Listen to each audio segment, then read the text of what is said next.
just for the record, we all know this guy. Tober the cat. Tober the male cat.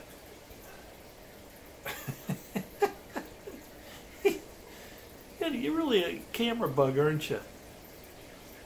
He likes the camera. Alright, anyway, honey. So you get down. Belle's out on the front porch. It's in the 40s this morning, so he's like, no, it's too cold to go out.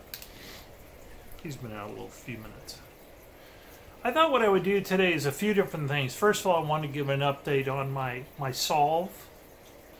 For those that you follow me know that my solve now is in Wyoming, Montana, the upper two states of the supposed states we're allowed to go into. I want to do something.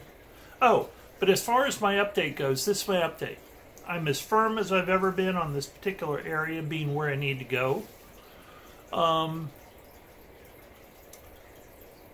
I think I have a big area down to a big area down to a small area in a big area, but it's nowhere near as small as it needs to be because, of course, the treasure chest is tiny. But I think I now have a small area within the area that I was looking in before. And I believe that I'll literally have to make the rounds, as it were, in this area, which is very walkable. I mean, in other words, as far as area goes, it's very easy. It's not a huge area to walk around. Easily done within half a day.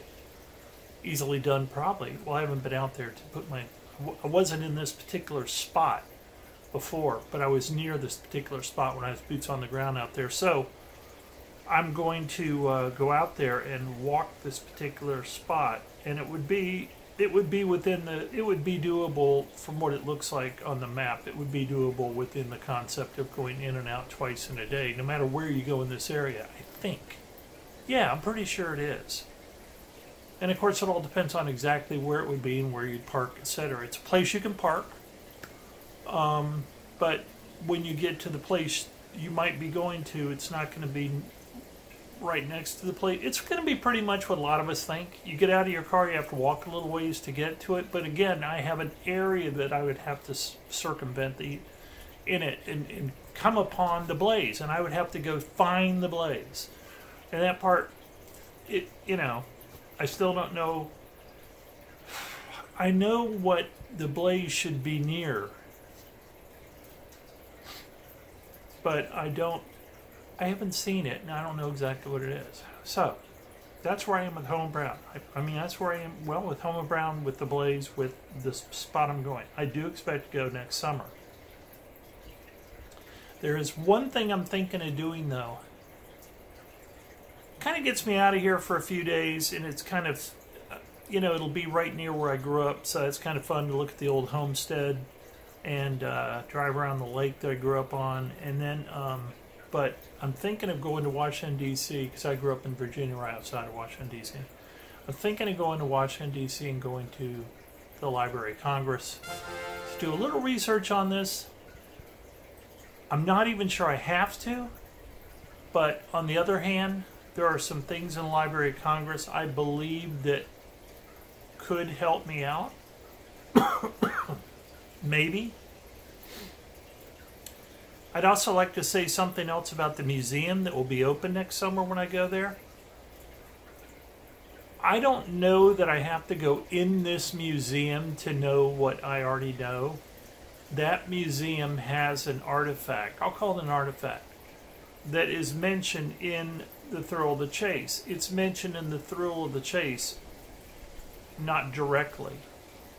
For me to be able to find out that this museum has this reference in The Thrill of the Chase, keeping in mind The Thrill of the Chase never directly says anything about this museum or this artifact in this museum, but keeping in fact that something that's talked about in The Thrill of the Chase is a major artifact in this museum. That might be enough. That might be the way Fenn operates. Because I have another theory too, folks. Since I have been on this particular theory. Solve. God, I always just talk so much. You know, I actually heard the word solve used in reference to figuring out a puzzle the other day. It was really interesting. I never hear that term anywhere except for the Forrest Fenn treasure hunt, solve. And I remember people, when I first started in, I would see people on the blogs and vlogs, they would make fun of it. Oh, we need to look for our solve. You know, ha-ha, that people in the hunt call it. Well, I was watching a show about something that was, they were trying to solve a mystery up in Canada, of all places. And in Canada, the detective working on it referred to it as our solve. I just thought that was interesting. So maybe solve is more of an English expression, Canadian English, I don't know.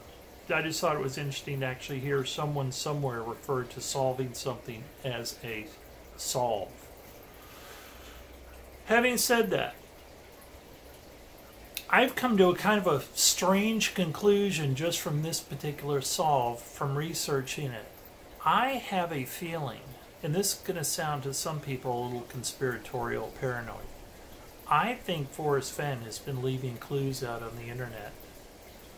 I think he's been leaving clues out on the internet under anonymous accounts for a long time. Because in this particular solve, I'm starting to see... Well, I did it, if you ever go look at my Homer Brown one, I did it when I was looking at pictures of Greenbelt Park in Denver.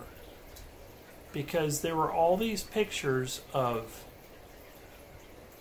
trees with holes in them and owls.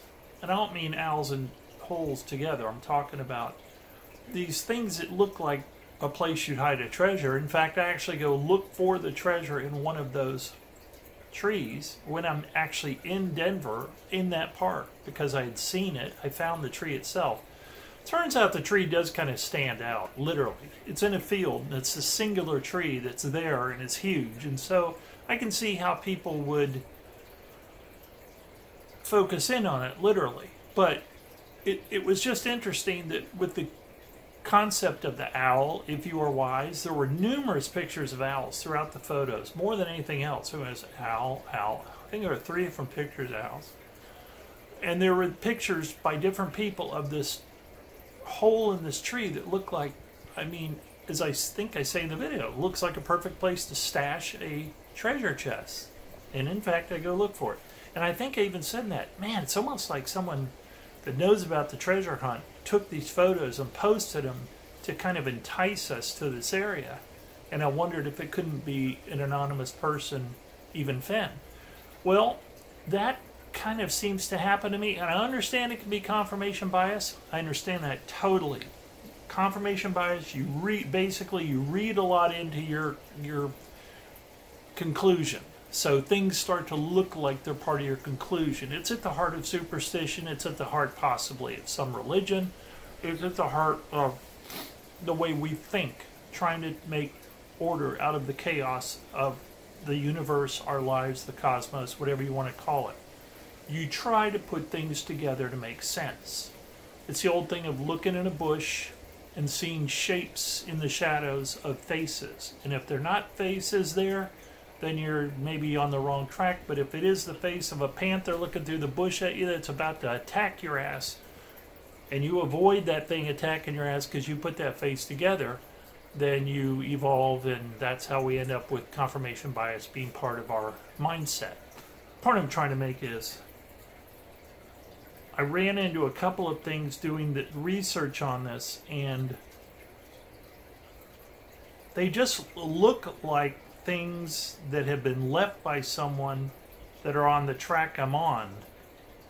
And the first one I ran into was listed May 23rd, 2010, and the minute I said, God, this is too good to be true. And I thought, I'm going to look at that date and wonder how much it ties in. And I looked and I said, May 23rd, 2010. Now, I don't know when he hid the treasure, but it's 2010, right? Could have been 2009. I don't know. That's probably far out. That's probably a little crazy to think Fenn's out there doing that, but I'm not so sure. as much time as I think he put into writing this thing, the poem and the book and the books, Fenn just seems to be a person who spent October left a minute ago, and I think he's opened the front door just a minute. It's cold out. I don't want to heat the outdoors, as I used to hear when I was a kid. Yes, indeed, I was correct. The front door was open. So now the two cats are in the front yard somewhere, or in the backyard. I wanted to do something that I thought was kind of interesting when I read it. You know, it's easy to read things for me and kind of jump ahead even before I'm done reading. And it's a shallow way of reading. It's not really a smart way of reading. It's the way I read. So I thought I would take just a close look at just the first 2 pages of Thrill the Chase. And when I did that, it was, as usual with Fenn, a little bit eye-opening. This is the preface, and it's page 4, technically, because, you know, he has his title pages and all that. So, page 4, Thrill the Chase. First paragraph. All of the stories that mingle among these pages are as true to history as one man can average out that truth. This is an unusual way of writing to me. All of the stories that mingle among these pages are as true to history as, first of all, he says stories that mingle among these pages. So that tells me, you know, some of the things in this book are, I think, biographical. And some of the things in this book, I think, are purely fantasy that are for the hunt. So he says, all of the stories that mingle among these pages, he's either making a distinction between the true biography stuff. Oh, hey, Belle. How you doing, honey? Did you open the door? You are such a booby. Honey, you gotta say hi to the people. I know. No, come here. He tried to get away. She doesn't like the camera. You're such a good girl. Why do you always look so captured? Oh my God. Okay, get your butt out of here. You're a good girl. I know you are. I won't hold you up anymore. But I gotta go close the front door, don't I? I leave it so they can push it open and come in. And Tober knows how to get out on his own if I keep it somewhat shut, but she doesn't, so I gotta go close it now. God, she looks like she's gonna go out again. Well, I'm still gonna go close it. Second. Getting a lot of exercise this morning. Alright. First paragraph, page 4 of Thrill the Chase, the preface. All of the stories that mingle among these pages are as true to history as one man can average out that truth, considering the fact that one of my natural instincts is to embellish just a little. Nevertheless, the story about my treasure chest is true, and if it doesn't stir your spirit, then I hope it at least brings a smile in one of your dreams. Okay, so what's really important to me about this? He basically says all of the stories that I've written in this book are as true as I can make it, considering I tend to BS.